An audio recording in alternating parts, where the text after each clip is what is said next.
विशाल factory के बीच में siren की आवाज गूंज उठी, जिससे दिल्ली के बाहरी इलाके की दोपहर की गर्मी और भी तनावपूर्ण हो गई। प्रगति इलेक्ट्रॉनिक्स की पूरी प्रोडक्शन लाइन अचानक रुक गई। रोबोटिक भुजाएं अधर में लटकी हुई थीं और कंट्रोल स्क्रीन पर लगातार एरर का संदेश चमक रहा था। हर तरफ चिंता भरी फुसफुसाहटें सुनाई दे रही थीं। मजदूर 5-7 के झुंड में इकट्ठा होकर बातें कर रहे थे, जबकि तकनीकी विभाग के 30 इंजीनियर चींटियों की तरह इधर उधर भाग रहे थे। उनकी पीठ पसीने से भीगती संभागती संभागती गई थी। वर्कशॉप के आखिर में विशालकाय ऑटोमेटिक पैकेजिंग मशीन खामोश खड़ी थी। उसकी लाल चेतावनी लाइटें लगातार जल बुझ रही थीं, मानो किसी आने वाले बड़े खतरे का संकेत दे रही हों। बगल के कंट्रोल रूम का दरवाजा खुला हुआ था और शिफ्ट इंचार्ज मनीष की आवाज मशीनों के शोर को अभी दबा रही थी। सब लोग ध्यान दो, 1 मिनट की देरी का मतलब कंपनी को करोड़ों का नुकसान है। समझे। पास में खड़े लोगों में रोहन नाम का एक युवा सुरक्षा गार्ड अपनी फीकी नीली वर्दी में असामान्य रूप से शांत खड़ा था। वह माल भेजने वाले गेट के पास खड़ा था। हबले सारे है। अपनी फीकी नीली वर्दी में असामान्य रूप से शांत खड़ा था। उसकी आंखें इंजीनियरों की हर हरकत पर टिकी थीं। कभी कभी वह अपनी भौहें सिकोड़ लेता, जैसे उसने कुछ ऐसा देख लिया हो जिसे वह कह नहीं पा रहा था। रोहन अपनी शांत और विनम्र स्वभाव के लिए जाना जाता था। मजदूर उसे अक्सर दुबला रोहन कहते थे, क्योंकि वह पतले शरीर का था और उसकी गहरी आंखों में हमेशा एक ध्यान केंद्रित करने वाली चमक रहती थी। अचानक बड़ा दरवाजा खुला और सीमेंट के फर्श पर ऊंची एडी के जूतों की खटखट की आवाज गूंज उठी, जिससे सब चुप हो गए। अंदर श्रीमती प्रिया शर्मा आईं, जो युवा लेकिन शक्तिशाली अध्यक्ष थीं, जिन्हें टेक्नोलॉजी उपकरण निर्माण उद्योग की अरबपति महिला के रूप में जाना जाता था। उन्होंने एक सफेद ब्लेजर पहना हुआ था, उनके बाल करीने से जूड़े में बंधे थे और उनकी चाकू जैसी तेज नजरें हर किसी पर घूम रही थीं। यहाँ क्या हो रहा है? उनकी आवाज ठंडी और दृढ़ थी। शिफ्ट इंचार्ज मनीष हकलाते हुए बोला, मैडम, लाइन नंबर 3 अचानक रुक गई है। हमने रीसेट करने की कोशिश की, लेकिन सिस्टम जवाब नहीं दे रहा है। इंजीनियर जांच कर रहे हैं। लेकिन प्रिया शर्मा ने उसकी बात काट दी, लेकिन अभी तक कारण नहीं मिला। शायद कुछ घंटों के लिए उत्पादन रोकना पड़े। कुछ घंटे। प्रिया शर्मा ने अपनी आंखें सिकोड़ लीं। उनकी आवाज गंभीर हो गई। क्या तुम जानते हो कि कल सुबह का कॉन्ट्रैक्ट डिलीवर करना है? सिर्फ 1 घंटे की देरी पर कंपनी को करोड़ों का हर्जाना देना पड़ेगा। इसकी जिम्मेदारी कौन लेगा? पूरी फैक्ट्री में सन्नाटा छा गया। इंजीनियर एक दूसरे को देख रहे थे, पसीना बह रहा था, लेकिन किसी की बोलने की हिम्मत नहीं हुई। माहौल इतना तनावपूर्ण था कि हर कोई समझ रहा था कि अगर इसे ठीक नहीं किया गया तो कीमत सिर्फ पैसे की नहीं, बल्कि पूरे समूह की प्रतिष्ठा की होगी। उसी पल रोहन अचानक आगे बढ़ा। उसकी आवाज धीमी लेकिन दृढ़ थी। प्रिया मैडम, क्या मैं एक बार कोशिश कर सकता हूं? सब उसकी ओर मुड़े, कुछ तो हौंस भी पड़े। मनीष ने घूरकर कहा, तुम एक गार्ड हो, इंजीनियर नहीं। दूसरों के काम में दखल मत दो। रोहन पीछे नहीं हटा। उसने सीधे अध्यक्ष की आंखों में देखा। मैंने पहले मैकेनिकल इंजीनियरिंग की पढ़ाई की है और एक बड़ी कंपनी में मेंटेनेंस का काम किया है। इस सिस्टम को देखकर मैं शायद बुनियादी गलती का अंदाजा लगा सकता हूं। मुझे बस 5 मिनट दीजिए। अगर मैं नहीं कर पाया तो मैं सारी जिम्मेदारी लूंगा। पागल हो गए हो क्या? एक बुजुर्ग इंजीनियर ने दांत पीसते हुए कहा, हमारी पूरी टीम हार मान चुकी है। एक गार्ड क्या कर लेगा? लेकिन प्रिया शर्मा ने तुरंत मना नहीं किया। उन्होंने उसे ध्यान से देखा। उनकी तेज आंखें उसकी हर हरकत को परख रही थीं। एक पल के लिए उनकी नजरें नरम हो गईं। शायद उन्होंने रोहन में कुछ जाना पहचाना देखा, एक ऐसा दृढ़ संकल्प जो हर किसी में नहीं होता। तुम्हारा नाम क्या है? प्रिया शर्मा ने पूछा। उनकी आवाज थोड़ी धीमी हो गई थी। जी, मेरा नाम रोहन है। मैं मुख्य गेट पर गार्ड हूं। ठीक है। उन्होंने सिर हिलाया। 5 मिनट। मनीष, तुम पीछे हटो और उसे कोशिश करने दो। यह सुनकर पूरी फैक्ट्री में हलचल मच गई। मनीष की आंखें फटी रह गईं। लेकिन मैडम, यह एक गंभीर मामला है। अगर कुछ हो गया तो मैं जिम्मेदारी लेती हूं। प्रिया शर्मा ने उसकी बात काट दी। उनकी गंभीर आंखों ने मनीष को चुप करा दिया और वह पीछे हट गया। रोहन ने एक गहरी सांस ली। उसे महसूस हो रहा था कि सैकड़ों आंखें उसी पर टिकी हैं। वह धीरे धीरे विशाल मशीन की ओर बढ़ा और ठंडे कंट्रोल पैनल पर अपना हाथ रखा। पुरानी मैकेनिकल वर्कशॉप के दिनों की यादें उसके दिमाग में दौड़ गईं। वे नट, बोल्ट, वे गियर, वे बिजली के सर्किट, सब कुछ उसके दिमाग में साफ हो गया। मुझे एक छोटा स्क्रू ड्राइवर और एक टॉर्च दीजिए, रोहन ने कहा। एक युवा मजदूर ने तुरंत उसे दे दिया। वह नीचे झुका और ध्यान से मूविंग फ्रेम को देखने लगा। उसका हाथ धीरे धीरे धातु की सतह पर थपथपा रहा था। यह आवाज सामान्य नहीं है, रोहन ने फुसफुसाया। उसकी आंखों में अत्यधिक एकाग्रता थी। कुछ इंजीनियर उत्सुक होने लगे। वे उचक उचक कर देखने लगे।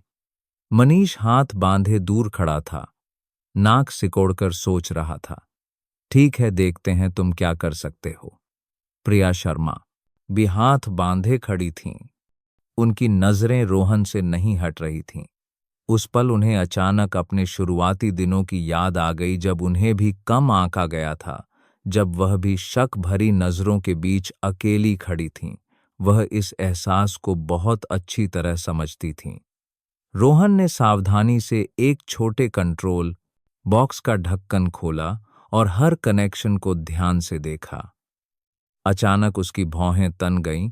उसने एक घिसा हुआ तार निकाला जिसका प्लग ढीला था और संपर्क ठीक नहीं था। उसने मनीष की ओर मुड़कर पूछा, क्या किसी ने मेन पावर केबल की जांच की थी? बेशक की थी, मनीष ने गुस्से से कहा। हम तुमसे बेहतर जानते हैं। रोहन ने कुछ और नहीं कहा। उसने बस तार को ठीक किया, स्क्रू को कस दिया और फिर इशारा किया, अब पावर चालू करो। शिफ्ट इंचार्ज मनीष हिचकिचाया, लेकिन प्रिया शर्मा ने सिर हिला दिया। पास खड़े एक इंजीनियर ने बटन दबाया। मशीन की गड़गड़ाहट वापस आ गई। स्क्रीन रोशन हो गई और रोबोटिक भुजाएं एक साथ काम करने लगीं। पूरी फैक्ट्री में खुशी की लहर दौड़ गई। रोहन चुपचाप खड़ा रहा और राहत की सांस ली। उसने झुककर अपना पसीना पोंछा। उसके हाथ कांप रहे थे। भीड़ में एक महिला मजदूर ने फुसफुसाया, हे भगवान, उसने कर दिखाया। रोहन के पास खड़ा एक युवा इंजीनियर हैरान था। आपको कैसे पता चला कि खराबी वहीं थी? रोहन मुस्कुराया। उसकी आवाज गहरी और गर्म थी। कभी कभी एक मशीन को भी बस एक मजबूत कनेक्शन की जरूरत होती है, बिल्कुल इंसानों की तरह। प्रिया शर्मा आगे बढ़ीं और उसे देर तक देखती रहीं। उनकी आंखों में अब शक नहीं, बल्कि एक छिपा न जा सकने वाला सम्मान था। पूरी फैक्ट्री में अभी भी चर्चा हो रही थी, लेकिन रोहन के दिल में कुछ फिर से शुरू हो गया था, ठीक उसी मशीन की तरह जिसे अभी अभी नया जीवन मिला था। और किसी को नहीं पता था कि वह पल उसकी जिंदगी और इस फैक्ट्री को बदलने वाली एक कहानी की बस शुरुआत थी। मशीनों की गड़गड़ाहट वापस आ गई थी, लेकिन तकनीकी क्षेत्र में माहौल अभी भी तनावपूर्ण था। जो इंजीनियर हमेशा गर्व महसूस करते थे, वे अब हैरान होकर एक दूसरे को देख रहे थे। एक गार्ड ने सिर्फ 5 मिनट में वह कर दिखाया था जो प्रगति इलेक्ट्रॉनिक्स की पूरी तकनीकी टीम 2 घंटे से नहीं कर पाई थी। यह खबर बिजली की तरह पैकेजिंग वर्कशॉप से प्रशासनिक क्षेत्र और फिर प्रबंधन बोर्ड की बैठक तक फैल गई। कंट्रोल रूम में शिफ्ट इंचार्ज मनीष ने मेज पर जोर से फाइल पटकी। उसकी आवाज में गुस्सा था। क्या हम सब अपने 10 15 साल के अनुभव के साथ एक गार्ड से हार गए जो सिर्फ डंडा चलाना जानता है। एक युवा इंजीनियर ने दबी आवाज में कहा, लेकिन सर, उसने सच में कर दिखाया। मैंने देखा कि उसने सिर्फ तार ठीक किया और मशीन चलने लगी। चुप रहो, मनीष चिल्लाया। क्या अब एक गार्ड इंजीनियरों को निर्देश देगा? यह अपमानजनक है। उन्हें नहीं पता था कि गलियारे के दूसरी तरफ रोहन चुपचाप खड़ा था। वह जानबूझकर नहीं सुन रहा था, बस गलती से तेज और धीमी आवाजें उसके कानों तक पहुंच गईं। रोहन ने अपने होंठ भींच लिए, मुड़ा और धीरे धीरे गार्ड रूम की ओर चल दिया। वह पहले भी इस तरह के अपमान का आदी था, लेकिन पता नहीं क्यों इस बार उसके दिल में चुभन हो रही थी। शायद इसलिए कि इस बार उसने पूरी फैक्ट्री को एक बड़े नुकसान से बचाया था। बाहर आंगन में दोपहर की धूप सुनहरी हो चुकी थी। रोहन एक पुरानी प्लास्टिक की कुर्सी पर बैठा था। उसकी आंखें दूर गेट की ओर देख रही थीं और उसके दिमाग में अपने पिता की छवि उभर रही थी, जो एक अनुभवी मैकेनिक थे और एक दूसरी फैक्ट्री में एक दुर्घटना में मारे गए थे। उसके पिता ने ही उसे मशीनों की आवाज सुनना, उसकी हर कंपन को महसूस करना सिखाया था। बचपन में एक बार रोहन ने अपने पिता से पूछा था, पिताजी, मशीनों में आत्मा कहाँ होती है जो उन्हें सुना जाए? उसके पिता हंसे थे और उसके सिर पर थपकी देते हुए कहा था, बेटा, बस सुनते रहो, मशीनों की भी अपनी एक भाषा होती है। जब वे थक जाती हैं तो वे आवाज करती हैं, जब उन्हें दर्द होता है तो वे चीखती हैं। एक अच्छा मैकेनिक वही है जो सुनना जानता है। दरवाजा खुलने की आवाज से रोहन चौंक गया। यह प्रिया शर्मा थीं। इस बार उनकी आंखों में वह ठंडक नहीं थी। वह धीरे धीरे उसकी ओर बढ़ी। उनके ऊंची एडी के जूते धीरे धीरे खटखट की आवाज कर रहे थे। रोहन, उन्होंने पुकारा। रोहन तुरंत खड़ा हो गया। जी मैडम, आपने मुझे बुलाया। बैठो, उन्होंने इशारा किया। उन्होंने उसे कुछ देर तक देखा, जैसे उसके चेहरे पर आने वाले हर भाव को पढ़ रही हों। तुम्हें पता है, आज सुबह की बैठक में सब तुम्हारे बारे में ही बात कर रहे थे। कुछ ने तारीफ की तो कुछ ने नाराजगी जताई। रोहन थोड़ा उदास होकर मुस्कुराया। शायद उन्हें यह पसंद नहीं आया कि एक गार्ड उनके काम में दखल दे। क्या तुम्हें लगता है कि यह गलत था? प्रिया ने नरम आवाज में पूछा। नहीं, मुझे बस लगता है कि अगर मैंने सही किया है तो डरने की जरूरत नहीं है, लेकिन लोग हमेशा सही चीज को नहीं देखते। रोहन ने जवाब दिया। उसकी आंखें सीधी थीं। प्रिया शर्मा ने सिर हिलाया। पहली बार उन तेज आंखों में सहानुभूति की एक झलक थी। जब मैं एक इंजीनियर थी तो मुझे भी ऐसे ही कम आंका जाता था। कोई ऊंची डिग्री नहीं, कोई पारिवारिक पृष्ठभूमि नहीं, बस कुछ करने का जुनून था। लेकिन तुम्हें पता है, ऐसे ही मौके लोगों को अपनी असली कीमत दिखाते हैं।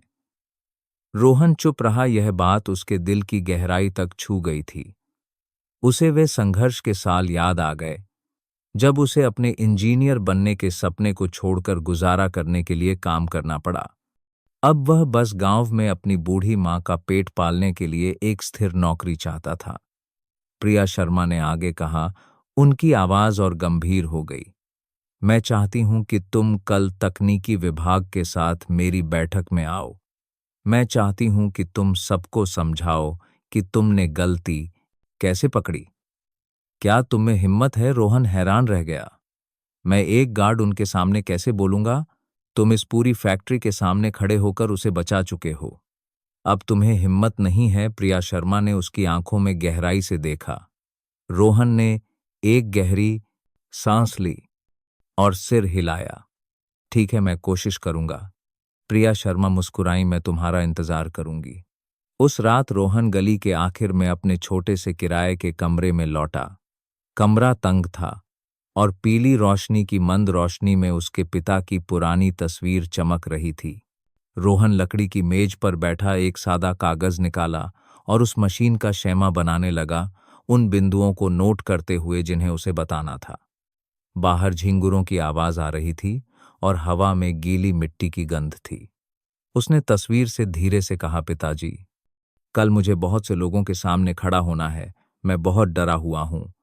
लेकिन मुझे आपकी बात याद है, मशीनों की भी अपनी एक भाषा होती है। मैं उन्हें वही भाषा सुनाऊंगा। शहर के दूसरे कोने में एक विशाल कार्यालय में प्रिया शर्मा भी बेचैन थीं और सो नहीं पा रही थीं। वह रोहन की आंखों के बारे में सोच रही थीं, उस आत्मविश्वास के बारे में जो बहुत कम लोगों में होता है। उन्होंने बड़े-बड़े सौदे किए थे, विशाल निगमों का सामना किया था, लेकिन उस युवा गार्ड की छव जो एक मशीन के सामने झुका हुआ था, एक छोटे से कनेक्शन को ठीक कर रहा था, उन्हें भूल नहीं पा रही थी। उनके मन में एक बड़ी योजना बन रही थी, लेकिन इस पूरे प्रबंधन प्रणाली को बदलने का फैसला करने से पहले उन्हें और सबूत और निश्चितता की जरूरत थी। अगली सुबह रोहन धड़कते दिल के साथ बैठक कक्ष में दाखिल हुआ। सामने एक लंबी मेज थी। 30 इंजीनियर बैठे थे, कई की आंखों में संदेह था।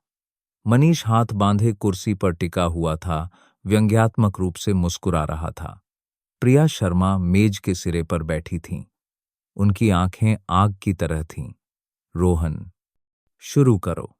उनकी आवाज गूंजी। रोहन ने एक गहरी सांस ली, अपने पिता के हर शब्द को याद किया, कल शाम की फैक्ट्री की छवि को याद किया, और उसने बोलना शुरू किया। उसकी आवाज कांप रही थी, लेकिन साफ थी। आप सभी को नमस्कार। मैं सिर्फ एक गार्ड हूं, लेकिन मैं पहले एक मैकेनिक था। जब मैंने मशीन की असामान्य आवाज सुनी, तो मुझे लगा कि मेन पावर केबल में कोई समस्या है। मैं किसी से ज्यादा होशियार नहीं हूं, बस मैं ध्यान से सुनता हूं। पूरा कमरा शांत हो गया। रोहन ने विश्लेषण करना जारी रखा।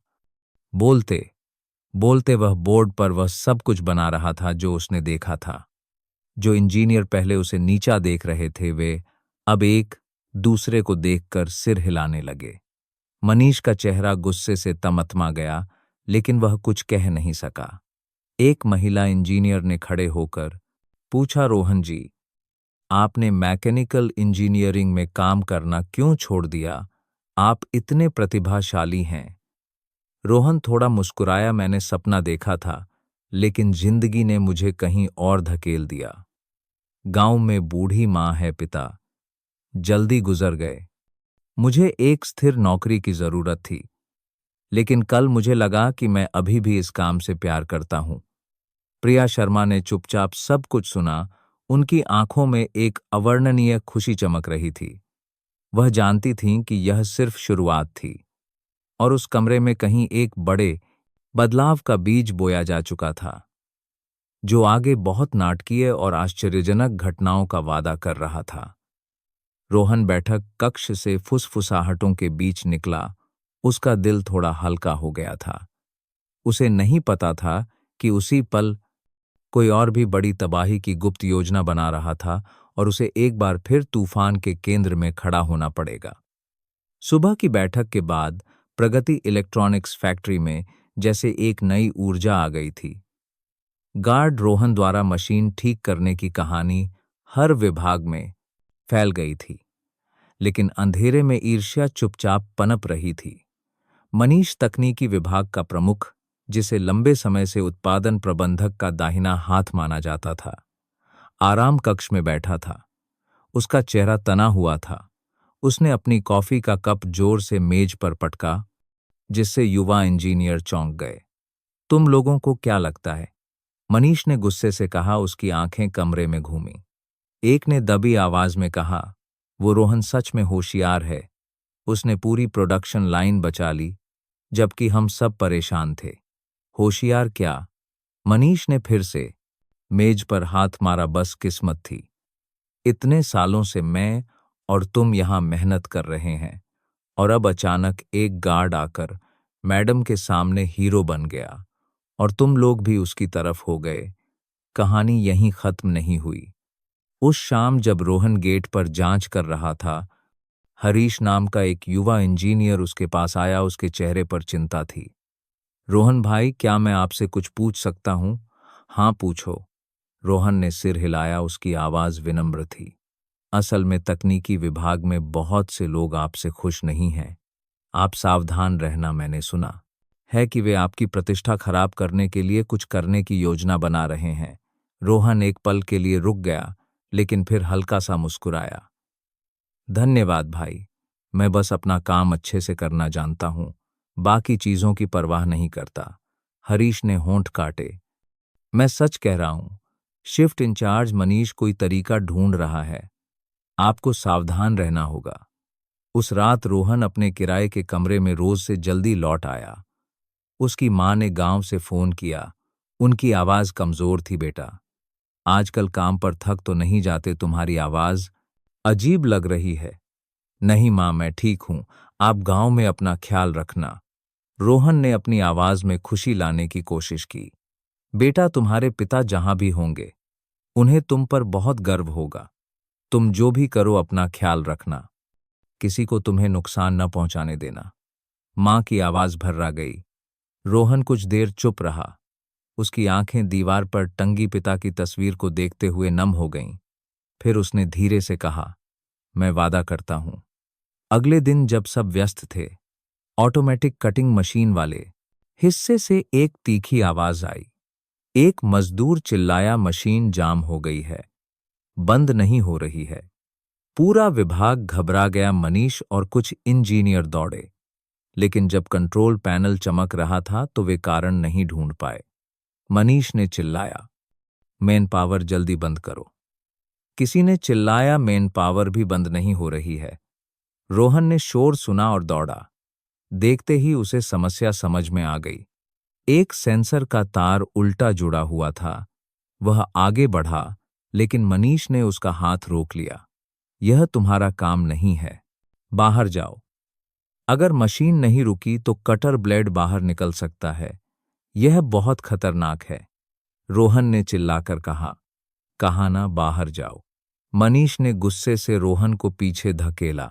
तभी एक जोरदार क्रैक की आवाज आई और एक स्टील का टुकड़ा उड़कर एक मजदूर के गाल के पास से गुजरा। खून उसकी शर्ट पर बहने लगा।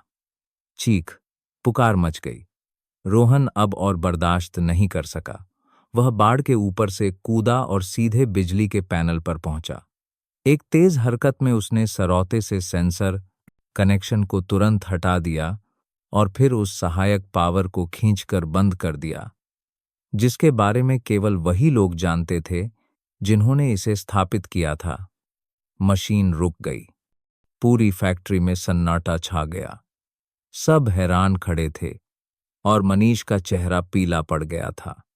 प्रिया शर्मा उसी समय लाइन का निरीक्षण करने आई थीं। उन्होंने पूरा दृश्य देखा। वह तेजी से आगे बढ़ीं। उनकी आंखों में एक ठंडी चमक थी। यहां क्या हुआ? एक मजदूर खून पोंछते हुए कांप रहा था। अगर रोहन भाई नहीं होते तो शायद मेरा हाथ कट जाता। प्रिया शर्मा ने सीधे मनीष को देखा। तुम समझाओ। मनीष हकलाया। मैं इसे संभाल रहा था कि इस गार्ड ने खुद ही हस्तक्षेप कर दिया। तुम इसे संभालना कहते हो? अभी एक आदमी की जान जाते जाते बची। प्रिया शर्मा चिल्लाईं। उनकी आवाज स्टील की तरह ठंडी थी। मैं आज दोपहर की बैठक में इस मामले को स्पष्ट करूंगी। रोहन वहीं खड़ा था, तेजी से सांस ले रहा था। उसके माथे पर पसीना था। प्रिया शर्मा उसकी ओर मुड़ी। उनकी आवाज नरम हो गई। रोहन, तुम ठीक हो? जी मैं ठीक हूं। रोहन ने सिर झुकाया, लेकिन उसकी आंखों में विश्वास की एक चमक थी। उस दोपहर एक आपातकालीन बैठक में प्रिया शर्मा ने मनीष से स्पष्टीकरण मांगा। माहौल तनावपूर्ण था। एक युवा इंजीनियर ने डरते हुए कहा, असल में मुझे लगता है कि रोहन भाई सही कह रहे थे। उस मशीन का सेंसर तार कल से ही उल्टा था। मैंने बताया था, लेकिन शिफ्ट इंचार्ज ने कहा कोई बात नहीं।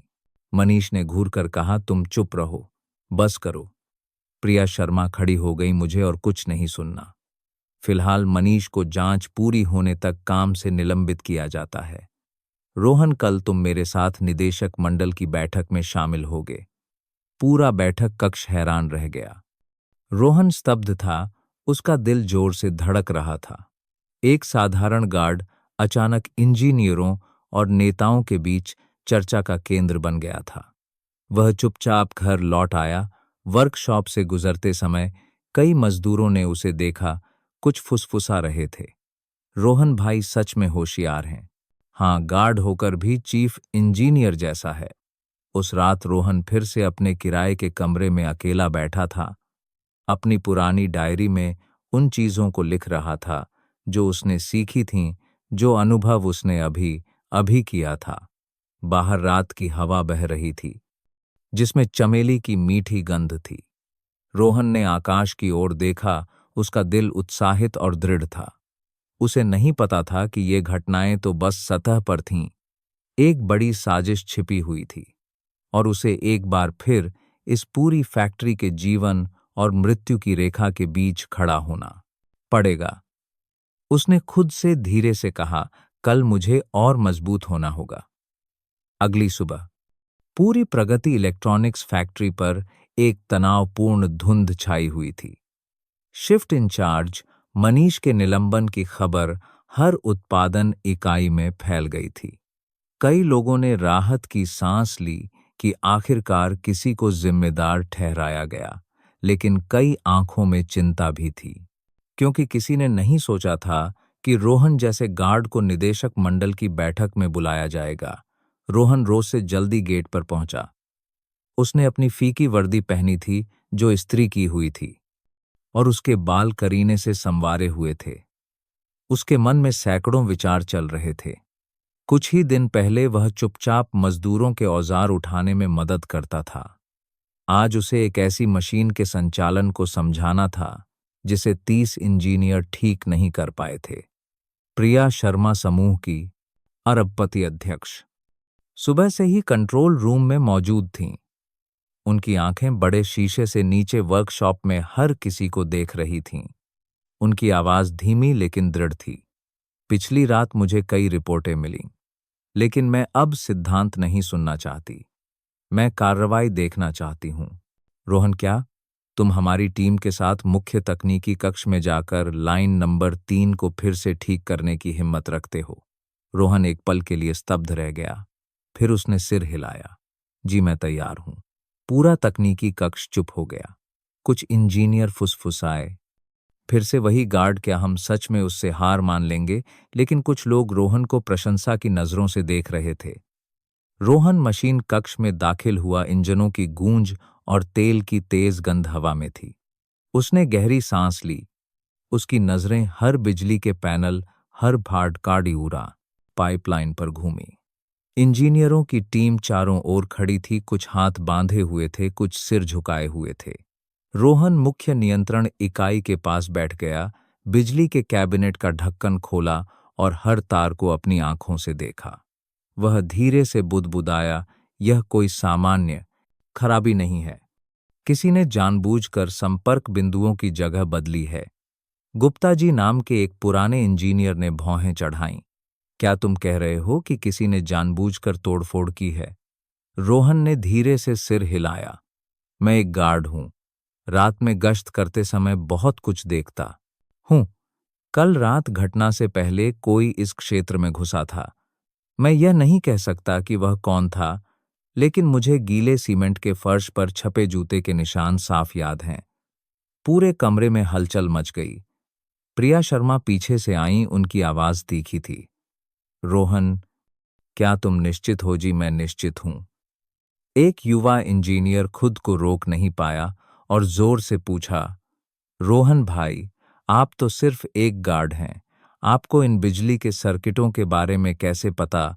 रोहन ने होंठ भींचे, उसकी आंखें सीधी थीं। मैंने गांव में बिजली का काम सीखा था, लेकिन गरीबी के कारण मुझे पढ़ाई छोड़कर गार्ड की नौकरी करनी पड़ी। हर रात ड्यूटी पर मैं अपनी किताबें फिर से पढ़ता था, मशीनों के शेमा देखता था। मैं भूला नहीं हूं। माहौल शांत हो गया।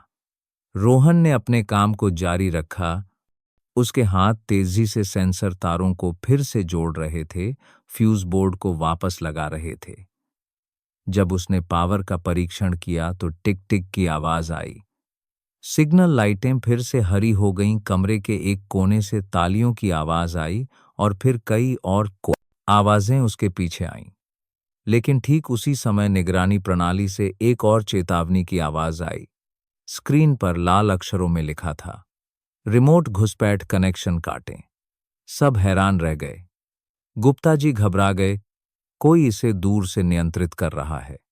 अगर उन्होंने मुख्य कंट्रोल पैनल को नष्ट कर दिया तो पूरी मशीन जल जाएगी। रोहन बिजली की तेजी से आंतरिक सर्वर की ओर दौड़ा। उसने एक अजीब केबल को राउटर से जुड़ा देखा। उसने जोर से केबल खींच लिया, लेकिन मशीन ने तुरंत एक त्रुटि दिखाई। एक इंजीनियर चिल्लाया, उसे मत खींचो, यह आत्म विनाश मोड को सक्रिय कर देगा। रोहन तेजी से सांस ले रहा था। उसकी आंखें तेजी से घूम रही थीं। फिर उसने अचानक एक कुर्सी खींची बैठ गया और अपना निजी लैपटॉप खोला। कीबोर्ड पर उंगलियों की आवाज युद्ध के ढोल की तरह गूंज रही थी। रोहन, तुम क्या कर रहे हो? प्रिया शर्मा तेजी से आईं। मैं घुसपैठिए को फांसाने के लिए एक वर्चुअल पाथ बना रहा हूं। अगर मैं सही हूं तो उसका असली पता सामने आ जाएगा। पूरा कमरा सांस रोके हुए था। स्क्रीन पर कमांड की लाइनें चल रही थीं। अचानक एक आईपी पता दिखाई दिया, जो स्पष्ट रूप से सहायक रखरखाव कक्ष से था। रोहन उछल पड़ा। हरीश, मेरे साथ चलो। वह और हरीश कमरे से बाहर भागे, गलियारे में दौड़ते हुए। लाउडस्पीकर पर आवाज गूंजी, सभी गार्ड ध्यान दें, तुरंत सभी सहायक दरवाजे बंद कर दें। रोहन ने रखरखाव कक्ष का दरवाजा तोड़ा और एक व्यक्ति को एक उपकरण के साथ भागने की कोशिश करते हुए पकड़ा। वह व्यक्ति मुड़ा। वह एक पुराना इंजीनियर था जो हमेशा चुप रहता था, लेकिन पदोन्नति न मिलने से नाराज था। उसने हमला करने के लिए हाथ उठाया। रोहन ने खुद को बचाया और उसे सीमेंट के फर्श पर पटक दिया। कदमों की तेज आवाज आई। गार्ड और इंजीनियरों ने घुसकर तोड़फोड़ करने वाले को पकड़ लिया। वह चिल्लाया, तुम लोग पछताओगे। मैंने इतने साल काम किया और किसी ने मेरी कद्र नहीं की, और अब यह गार्ड हीरो बन गया। प्रिया शर्मा अंदर आईं। उनकी आंखें चाकू की तरह तेज थीं। तुम्हें मान्यता नहीं मिली क्योंकि तुम इसके लायक नहीं थे, और आज तुम्हें इसकी कीमत चुकानी पड़ेगी। रोहन ने गहरी सांस ली। उसका पसीना शर्ट में भीग गया था। उसके हाथ कांप रहे थे, लेकिन उसकी आंखों में शांति थी। उसने चारों ओर देखा और मजदूरों, इंजीनियरों की आंखों में अब सम्मान देखा। उस पल वह जानता था कि उसकी जिंदगी एक नए मोड़ पर आ गई है, लेकिन साथ ही वह यह भी समझ गया था कि इस फैक्ट्री की रक्षा के लिए आगे का रास्ता अभी भी तूफानों से भरा है। प्रिया शर्मा ने रोहन के कंधे पर हाथ रखा। उनकी आवाज धीमी लेकिन गर्म थी। बहुत अच्छा रोहन, तुमने सिर्फ एक मशीन नहीं बचाई, तुमने एक पूरी फैक्ट्री, सैकड़ों लोगों को बचाया है। लेकिन मुझे लगता है कि यह सिर्फ शुरुआत है। सायरन की आवाज बंद हो गई। पूरी फैक्ट्री कुछ सेकंड के लिए शांत हो गई, और फिर खुशी की लहर दौड़ गई। मजदूरों ने एक दूसरे के और रोहन के कंधे थपथपाए। उसने सिर झुकाकर मुस्कुराया। उसकी आंखें लाल हो गई थीं। उसके दिल में उसके पिता के शब्द गूंज रहे थे, दिल से काम करो बेटा, तुम्हें अपनी जगह मिल जाएगी। दोपहर की धूप वर्कशॉप में चमक रही थी, कल के लिए एक वादे की तरह। और रोहन, वह गार्ड जो सामान्य लगता था, अब विश्वास और आशा का केंद्र बन गया था। जबकि आगे अभी भी अनगिनत चुनौतियां थीं। उस दोपहर मशीनें फिर से चलने लगी थीं, लेकिन प्रगति इलेक्ट्रॉनिक्स फैक्ट्री में माहौल अभी भी शांत नहीं हुआ था। प्रबंधन बोर्ड की एक आपातकालीन बैठक बड़े हॉल में हुई, जहां मजदूरों से लेकर इंजीनियरों तक सैकड़ों लोगों को बुलाया गया था। हर कोई उत्साहित था। रोहन नीचे की पंक्ति में खड़ा था, अभी भी अपनी तेल लगी। गार्ड की वर्दी में उसकी आंखें मंच की ओर थीं। प्रिया शर्मा, समूह की अरबपति अध्यक्ष, मंच पर आईं। उनकी आवाज दृढ़ थी। आज लाइन नंबर 3 एक ऐसे व्यक्ति की वजह से फिर से चल रही है, जिसे शायद हम में से कई लोगों ने कम आंका था। मैं चाहती हूं कि आप सब उसे ध्यान से देखें। सभी की नजरें रोहन पर टिक गईं। वह शर्मिंदा होकर अपना सिर खुजलाने लगा, लेकिन कुछ कहने से पहले ही हॉल के पीछे से फुसफुसाहटें आने लगीं। बस किस्मत थी। हाँ, इस बार ठीक कर दिया, अगली बार कर पाएगा या नहीं। फुसफुसाहटें बढ़ने लगीं। रोहन सीधा खड़ा हो गया। उसकी आंखें चमक उठीं। उसने दृढ़ता से कहा, मैं जानता हूं कि मैं सिर्फ एक गार्ड हूं, लेकिन मैं यह भी जानता हूं कि अगर कोई आगे नहीं आता तो यह लाइन खराब हो जाती। सैकड़ों लोग अपनी नौकरी खो देते। मैंने यह साबित करने के लिए इसे ठीक नहीं किया कि मैं महान हूं, मैंने इसे इसलिए ठीक किया क्योंकि मैं इस फैक्ट्री को अपना घर मानता हूं। इन शब्दों ने हॉल को शांत कर दिया। अचानक एक अधेड़ उम्र का आदमी खड़ा हुआ। वह गुप्ता जी थे, वही पुराने इंजीनियर जिन्होंने सुबह रोहन को काम करते देखा था। उन्होंने चारों ओर देखा और फिर साफ साफ कहा, रोहन सही कह रहा है। सुबह मैंने अपनी आंखों से देखा कि उसने उस तार की गलती को पकड़ा जिसे हम कई दिनों से नजरअंदाज कर रहे थे।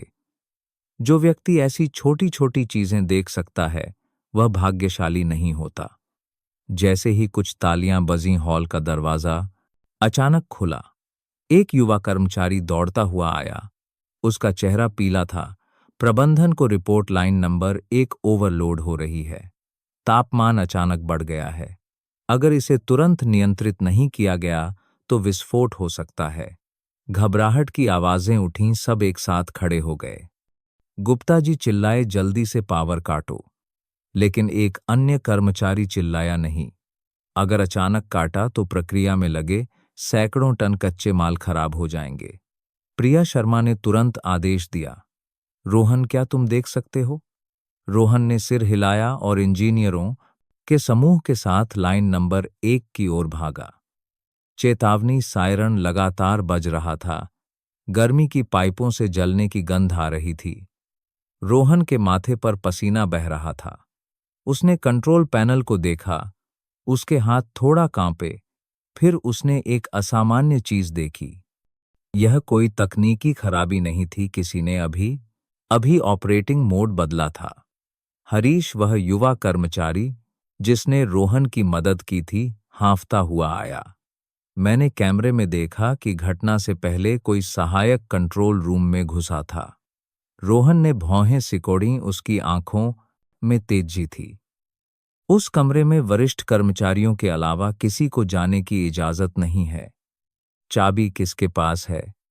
हरीश हकलाया, शिफ्ट इंचार्ज मनीष के पास, लेकिन वह तो निलंबित है।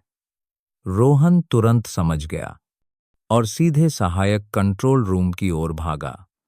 गलियारे में उसके कदमों की आवाज गूंजी। उसने दरवाजा तोड़ा और मनीष को एक उपकरण कैबिनेट में कुछ खोजते हुए पकड़ा।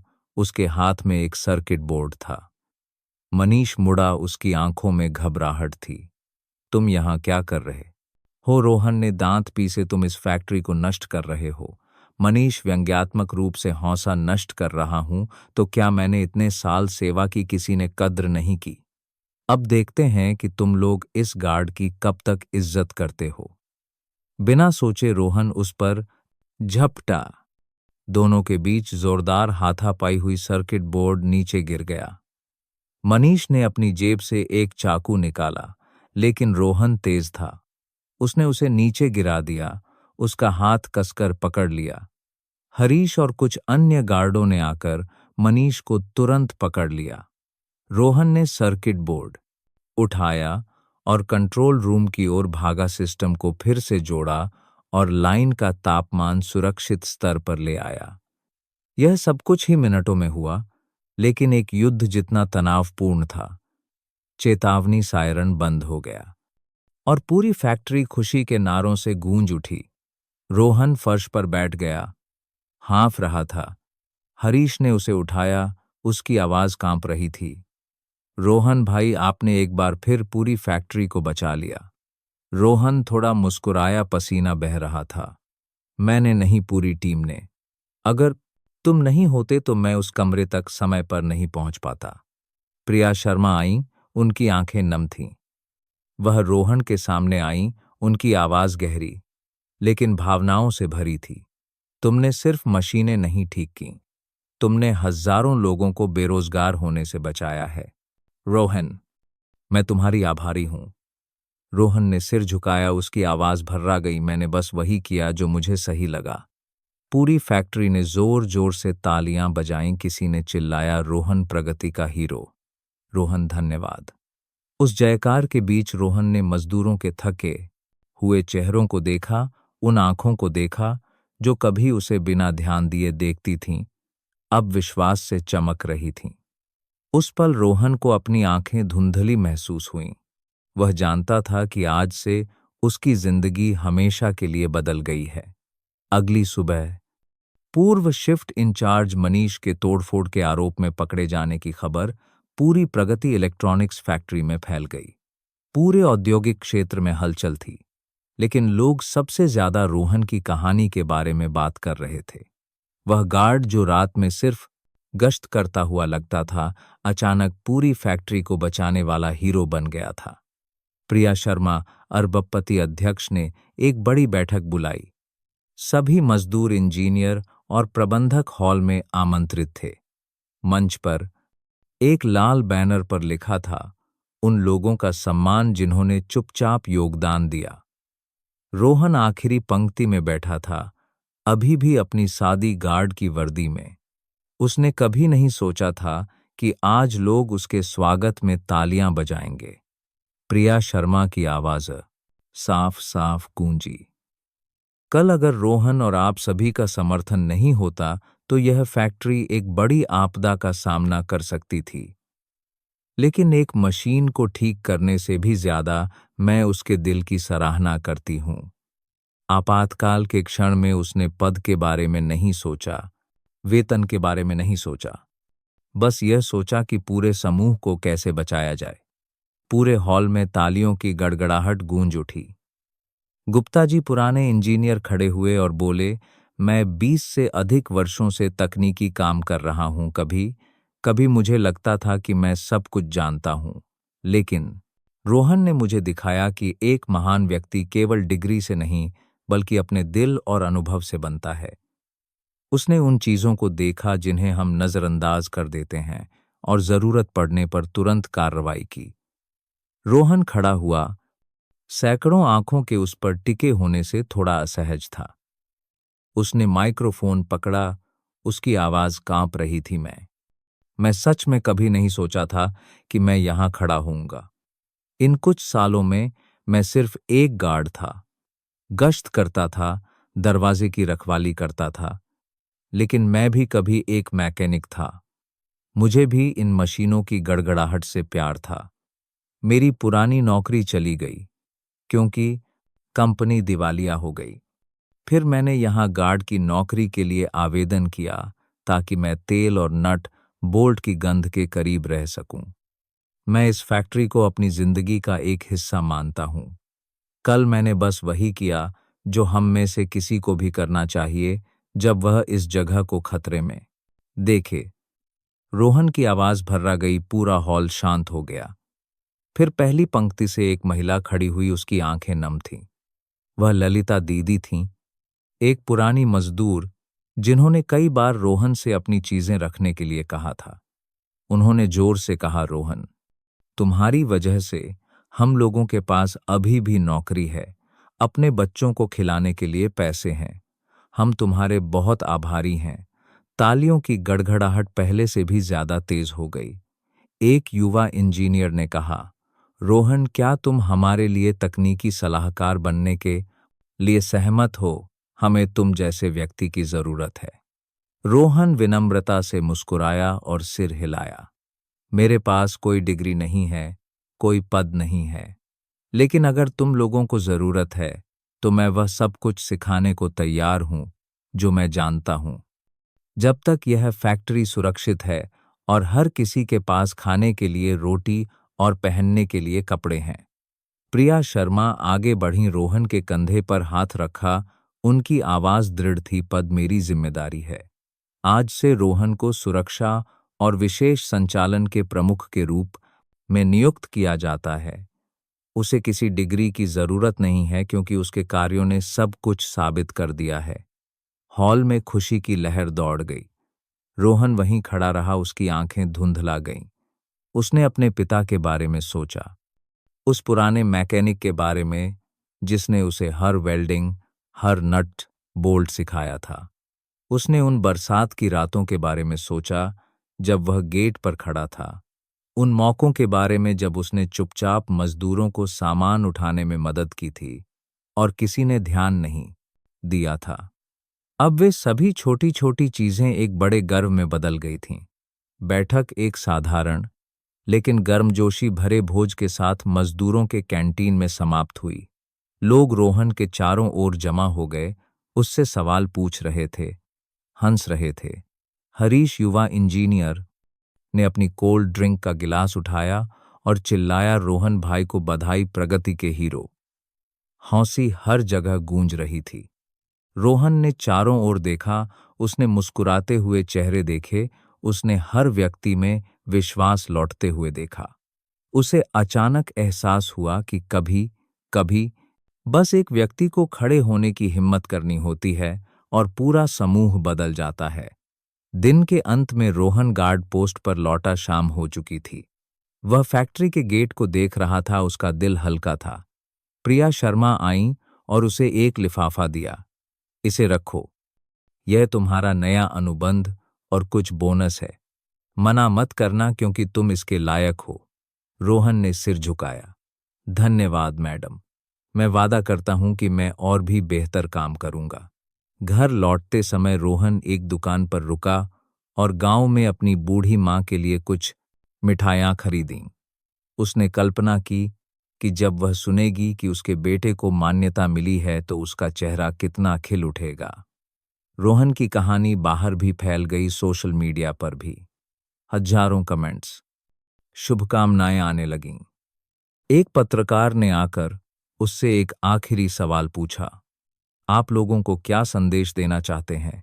रोहन ने सीधे कैमरे में देखा, उसकी आवाज भावनाओं से भरी थी।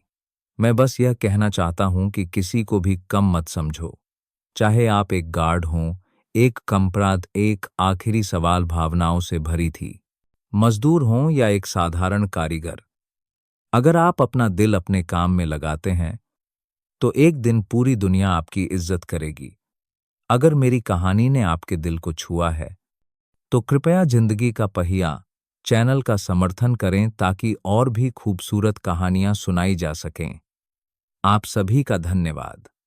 और उस शाम की रोशनी में फैक्ट्री की मशीनों की आवाज अभी भी एक लय में गूंज रही थी, जैसे हजारों लोगों के दिलों की धड़कन जो मिलकर एक नया भविष्य बना रहे थे। दोस्तों, आपको यह कहानी कैसी लगी? कमेंट में अपनी राय जरूर दीजिएगा। यह भी बताइएगा कि आप हमें दुनिया के किस कोने से देख रहे हैं। मेरी ईश्वर से यही प्रार्थना है कि आप जहां भी रहें हमेशा खुश और सुरक्षित रहें। और हाँ, अगर आपके पास भी कोई ऐसी ही दिलचस्प कहानी है तो उसे हम सबके साथ साझा करना न भूलें। हमें आपकी कहानियों का इंतजार रहेगा।